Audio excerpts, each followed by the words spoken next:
Ryan makes good money, the kind of money that looks stable from the outside, 6 figures, cybersecurity consulting. A newer neighborhood outside Denver with identical gray houses, black garage doors, and Amazon packages sitting on every porch by noon. 3 years ago, he bought a matte black Ford F-150 Platinum with massaging seats, oversized tires, and a monthly payment larger than his first apartment rent. Then came the Peloton, the Traeger grill, the Scottsdale golf weekends, the airport lounge membership. None of it looked reckless individually. That's the trap. Financial pressure rarely arrives looking dangerous. It arrives looking normal, successful, deserved. Ethan earns almost the same income, same age, same industry. But he drives an 8-year-old silver Toyota Highlander with faded plastic around the cup holders and a cracked Costco keychain hanging from the ignition. His neighbors could not estimate his net worth within a $400,000 range if they tried.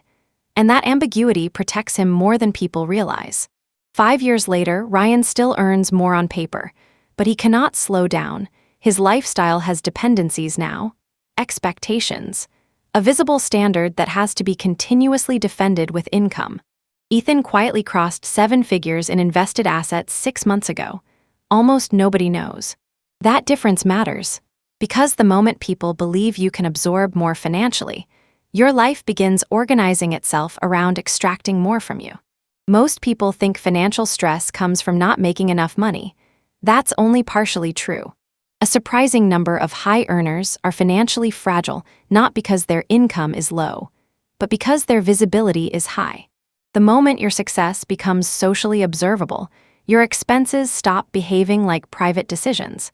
They become maintenance costs for an identity other people can now see.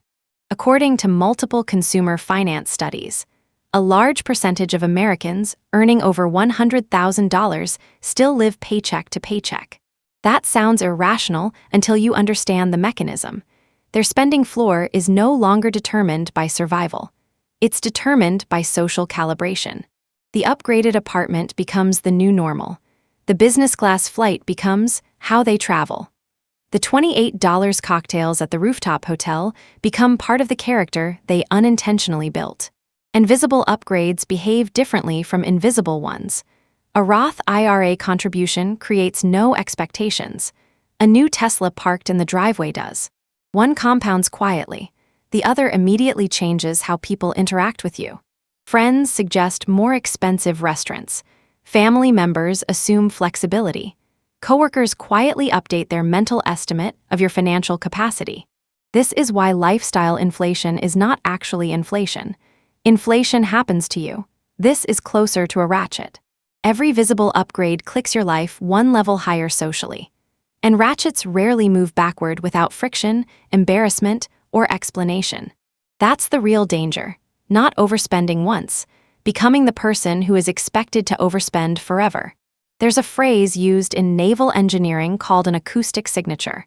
Every submarine creates one: tiny vibrations, mechanical noise, propeller turbulence. The quieter the submarine, the harder it is to detect, predict, and target. Modern submarines are not designed primarily around speed. They are designed around silence, because silence preserves survivability. Money works the same way. Most people focus entirely on accumulation.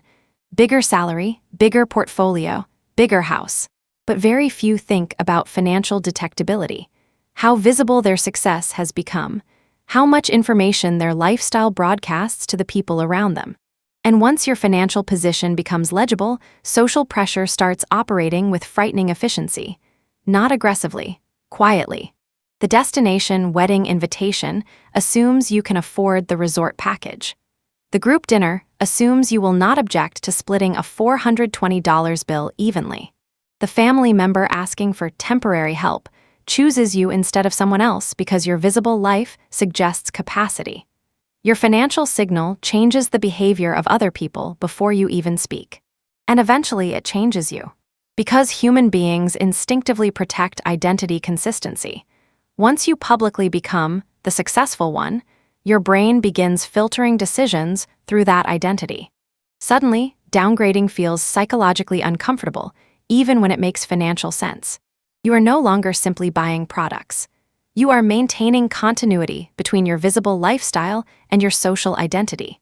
That maintenance fee never appears on a bank statement, but over 20 years, it can quietly cost more than a market crash. Imagine two purchases. The first is invisible. A 32-year-old engineer quietly maxes out his 401k and automatically invests $1,200 every month into low-cost index funds. Nobody sees it. There is no social reaction, no status update, no behavioral pressure attached to it.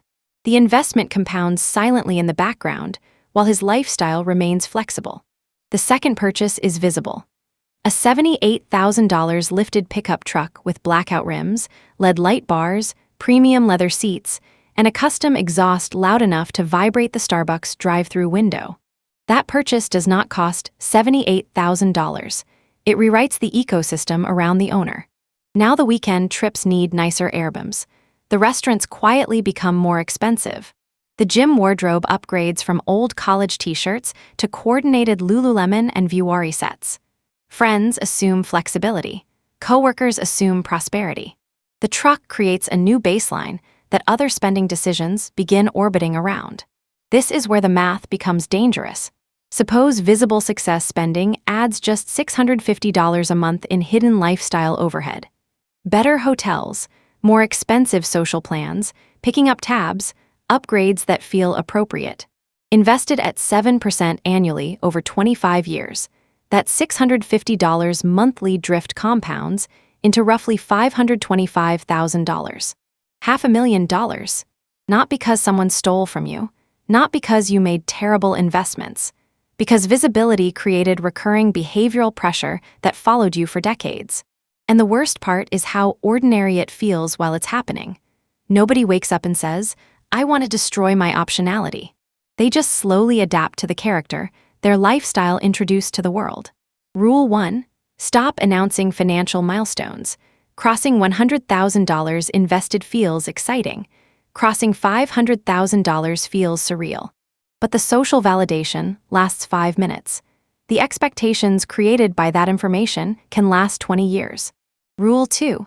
Never let one visible upgrade redefine your permanent baseline. A luxury apartment should not quietly become the minimum acceptable version of your life. Rule 3.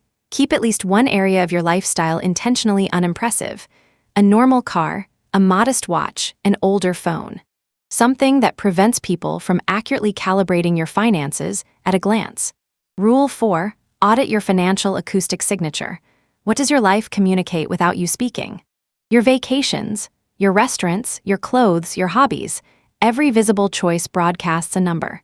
Rule 5. Separate enjoyment from signaling. A purchase that improves your private daily life is different from a purchase designed to update other people's perception of your status. Rule 6. Avoid social environments built entirely around escalation. Some friend groups normalize $1,500 weekends the same way others normalize backyard barbecues. Rule 7. Build invisible liquidity. Cash reserves nobody knows exist create emotional stability that visible luxury never will. Rule 8. Protect optionality more aggressively than image. A person who can quietly walk away from a toxic job has more real wealth than someone financing appearances at 8% interest. Because real financial strength is not loud, it is difficult to detect. A $4,000 carbon fiber mountain bike hanging untouched in a garage is not a fitness decision. It's often an identity purchase followed by maintenance purchases. Now come the $280 riding shoes, the roof rack for the SUV, the premium hydration packs, the destination biking weekends in Utah, the GoPro footage nobody watches twice, and the expensive coffee shop stops after every Saturday ride.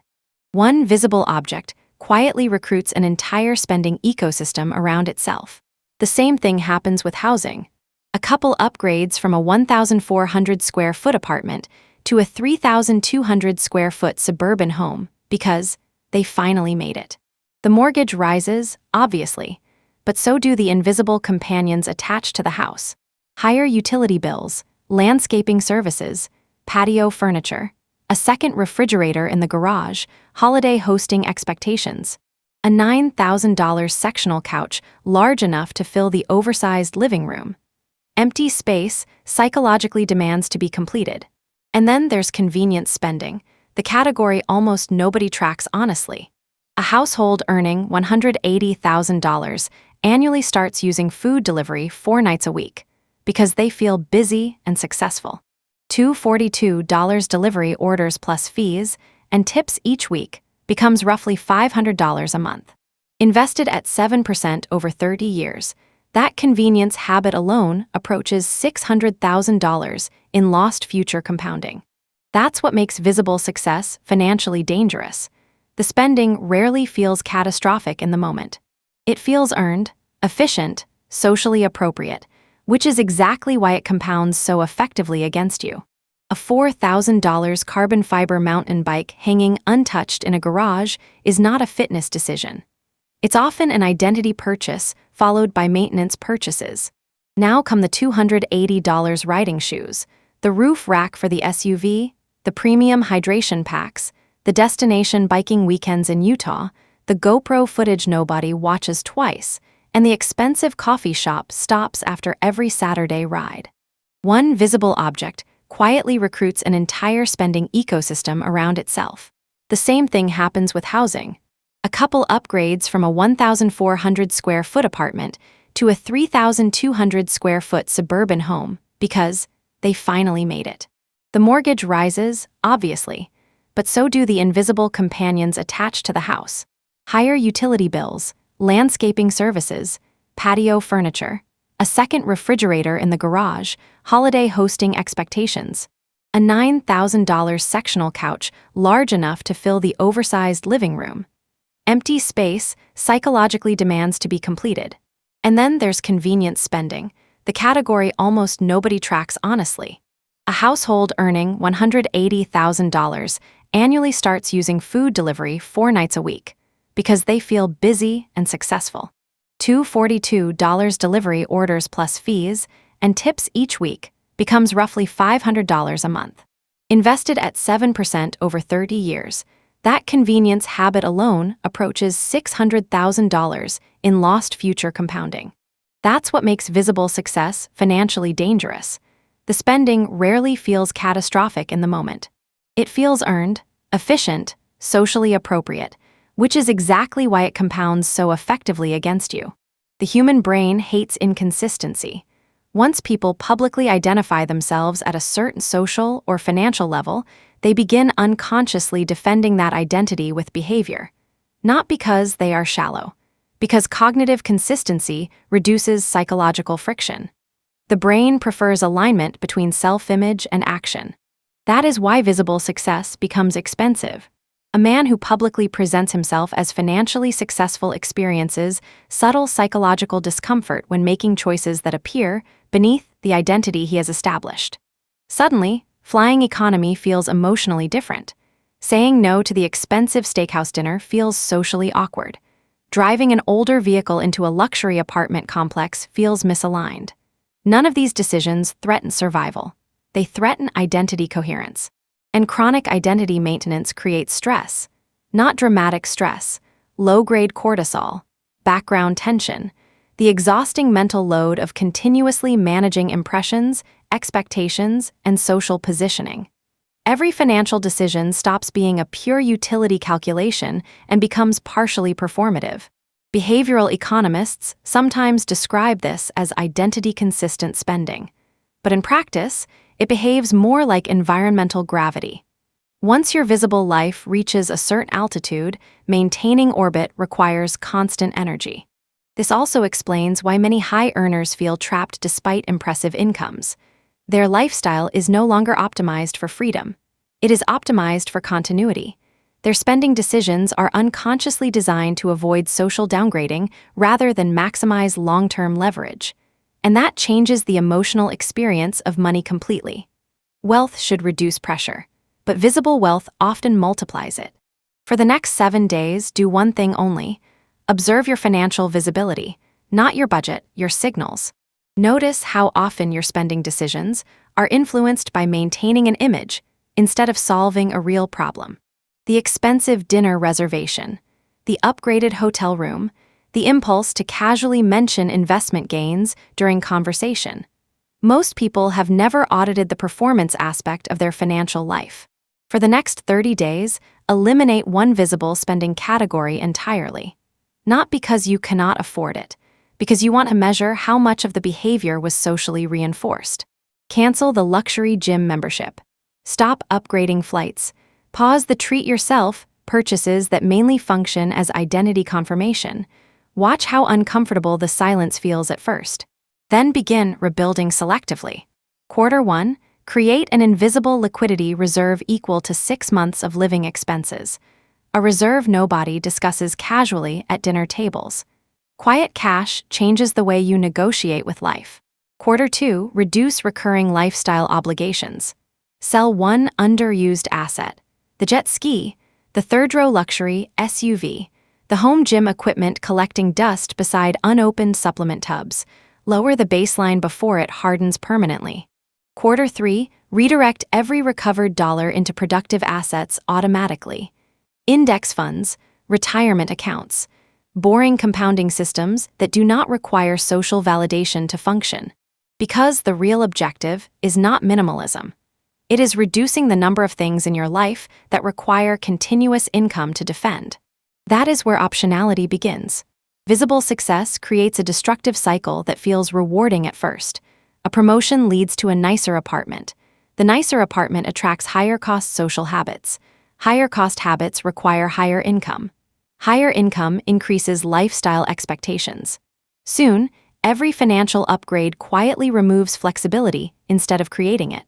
The person appears wealthier while becoming increasingly dependent on maintaining momentum. That dependency changes behavior. People stay in exhausting jobs longer because the mortgage requires it. They tolerate commutes that drain them because the neighborhood signals success.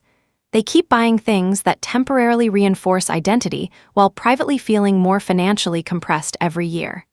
Their income rises, but their margin disappears. And margin is what determines resilience. The virtuous cycle works differently because almost nobody notices it while it's happening. A person keeps their visible lifestyle stable while income grows underneath it. Raises flow into index funds instead of visible upgrades. The paid-off car stays in the driveway for another 4 years. The modest 1,800 square foot house quietly becomes a fortress of low overhead. Their financial life compounds privately while their stress remains manageable. Over time, invisible restraint produces visible freedom. One person becomes trapped inside a lifestyle requiring constant maintenance. The other accumulates optionality quietly enough that opportunities begin to look less risky. Career pivots become possible. Sabbaticals become survivable. Layoffs become inconveniences instead of emergencies. This is why disciplined people can end up in radically different financial positions despite similar incomes.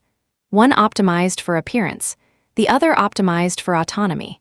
A wealthy person is not the person spending the most money in the room.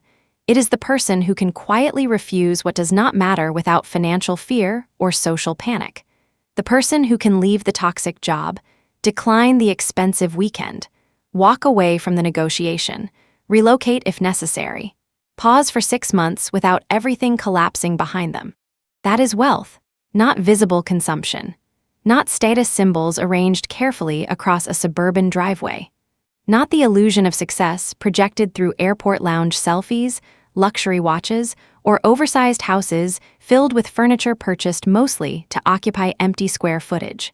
Real wealth is private leverage, and leverage becomes weaker the moment it becomes highly visible. Modern consumer culture trains people to broadcast constantly because visibility is profitable. Entire industries depend on turning personal finance into public performance. Social media monetizes envy. Luxury branding monetizes insecurity. Lifestyle marketing monetizes comparison. The louder your financial life becomes, the easier it is for the world to shape your behavior around it. Silence interrupts that system. There is a reason modern submarines prioritize acoustic reduction over raw speed. The less detectable they are, the more operational freedom they preserve. Quietness is not weakness. Quietness is survivability. Money works the same way. The strongest financial position is often the hardest one to notice from the outside. A calm bank account, low obligations, minimal signaling, high flexibility.